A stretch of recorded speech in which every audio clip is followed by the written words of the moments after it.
Kamusta kayong lahat? Dito kami ngayon sa gitna ng kabundukan ng Nakar. Mga 2 to 3 days kami rito. Dito kami nakatira.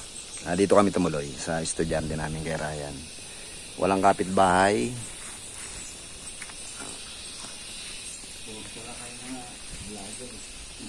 Wala talaga. As in nothing. Nothing but kami lang talaga. Maglalamierda kami ngayon dito. 2 to 3 days kami rito. Kararating lang namin ngayon. Ang oras ngayon, pasado 1:00 na ng hapon. Ito ang tutuluyan namin na bahay. And then mamaya pupunta raw kami sa ilog, sa dagat. Basta't marami kayong magagawa rito sa lugar na to. As of now, medyo muna kami. Pahinga. Gawa ng kararating nga lang namin dito. Bali lang kami, 5. Ngayon ang teka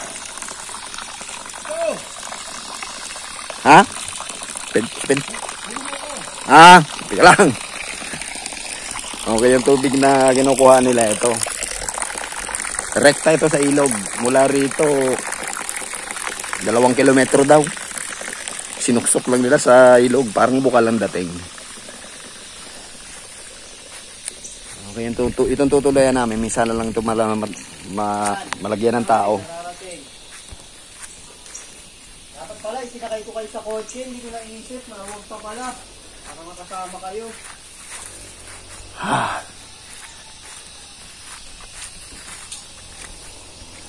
Hindi ka naman nagdadala mati. Ay, itong tutuluyan namin ngayon dito. Punta muna kami, pahinga muna ng mga ilang minutes. Galing ako kila Makmak, kila Obet, kila King, walang isda. Prepare muna kami ng mga gamit-gamit. Titingin ako kay Aboy mamaya kung may isda. Papunta kami ngayon sa dagat. Ayun ang dagat. Mamimingwit kami ngayon. Ito ngayon ang dala-dala ko. Titingnan ko kung anong mahuhuli rito. Dito kami ngayon sa Nakar, Quezon. General Nakar, Quezon. May estudyante kasi kami na dito nakatira. Nagplano yung tropa na pumunta rito. Kaya titignan namin itong lugar na ito kung anong meron dito. Ang oras ngayon dito ay mag-alas 4. Ang dala ko lang isang isang bingwit lang, tsaka snorkel. Yung tropa nandun doon na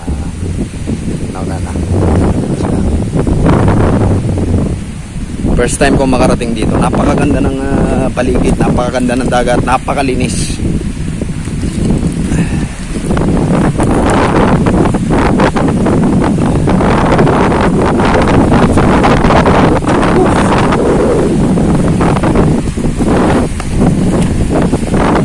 Ito yung kanilang dagat dito. Siguro low tide ngayon kasi kita yung mga coral dahil mga coral na patay.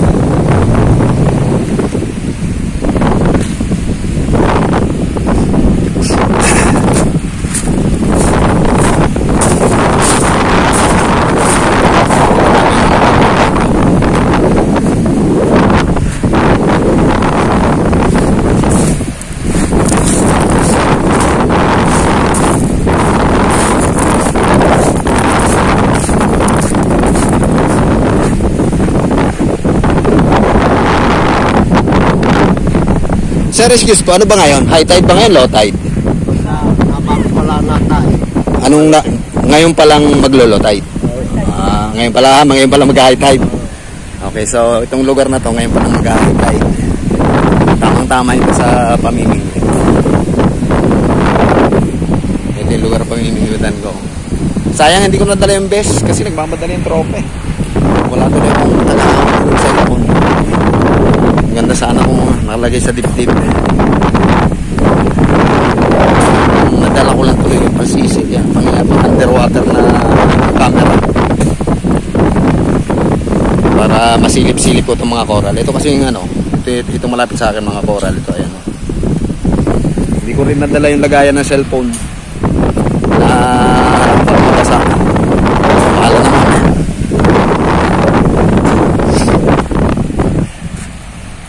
So ito ba, magbabaybay na kami ngayon sa ano. Medyo matalas nga lang itong lalakarin na. Teka lang, i-reverse ko lang itong camera.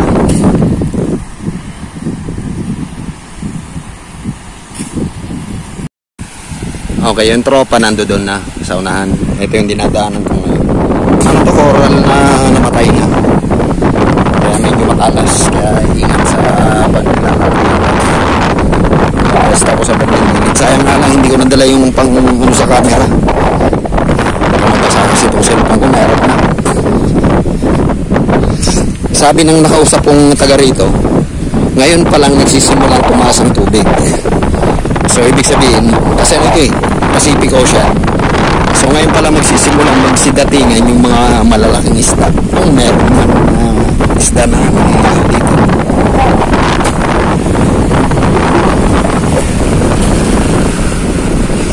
Ay, may nakikita kong ano, maliit na si mantis.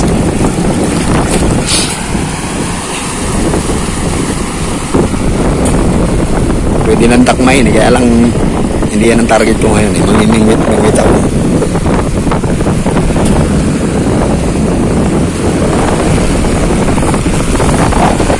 Ang ganda ng lugar na ito. Tamang-tama itong lugar na ito sa ganitong pamimingwit. Hindi mainit. Halos walang katao-tao itong lugar na ito. Halos kami lang nandito. Sayang hindi ko nadala yung best, yung panlagay ng yung lagayan ng cellphone. Nervous tuloy ako baka mabasa itong cellphone ko Ganda sana ro. Sarap maghagis-hagis ko. Bahala na mamaya.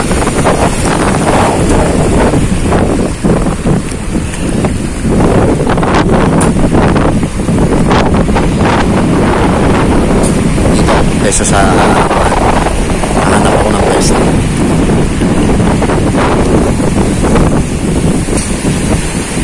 Lamig ng tubig. Kanina kasi umulan.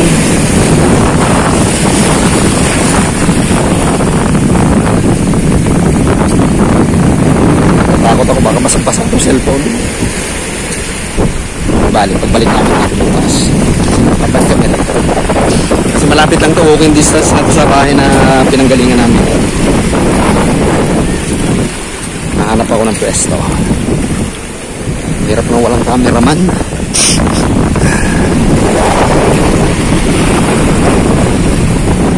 Meron ako pupeso sa lugar na yun. Ganda ng lugar na to. Napakalinis, wala kang makitang basura rito sa paligid Pacific Ocean na kasi yan. Makikita nyo halos walang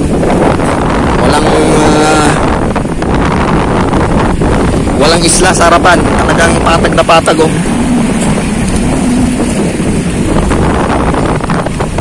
Hanap ako ng daan.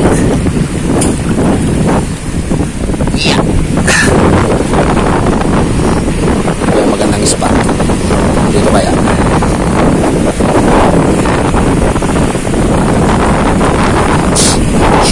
Pwede na yata rito. Subukan ko rito maghagis-hagis. Ang problema, wala akong camera. Hindi ako makakapagano ng camera dito. Baka kasi mabasa. Okay, so susubukan ko rito maghagis-hagis.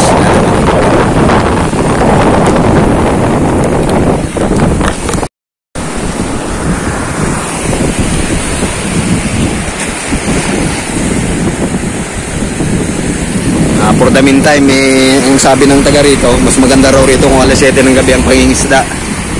Yun daw ang timing nila. Doon si Paring Benjak. Namimingwit siya ron. Kanina sumisid ako sa ilalim. Dala ko yung aking pang underwater na camera. Nakuhaan ko yung ilalim. Wala akong masipat na mga isda. Meron lang mga maliliit. Wala na, natabunan na yung mga patong na tinutungtungan ko kanina kasi nga ngayon pa lang nagsisimula ang high tide dito. Pasimula pa lang daw ang high tide. Ayan, lakas ng alo.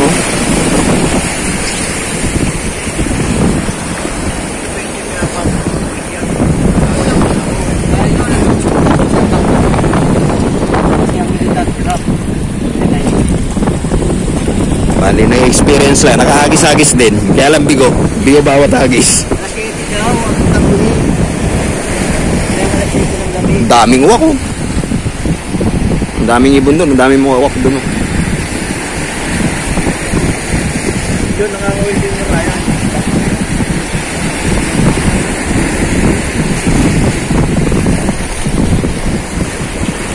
Okay, nakaranas ko rin maghagis-hagis kaya lang bigo. Wala pang isdang napupunta sa lugar na to. Mamaya pang alas 7 raw. Kaya babalik kami rito mga alas 7. Kasi ngayon ano pa lang, alas 5 pa lang. Simula pa lang ng high tide. So maya babalik kami rito. Saan ba talaga nakangawin dito? Saan talaga nakangawin? Sa lugar na to. Grabe lakas ang sugat-sugat ako eh. Ako talaga binabali-bali pag ako no. Malalim yung lugar na yun pare. Ngayon yung ano na yun. Parang kung ba yung ilalim. Kaya lang titestingin mo kung maski marunong ka lumangay, wala hatakin nga pa gano'n eh. Pero maganda yung dagat dito, napakalinis. Dito, lalo rito sa lugar na ito, napakalinis talaga. Wala kayong makikita ng kalat, talaga napakalinis dito. Sige, mamaya na lang ulit.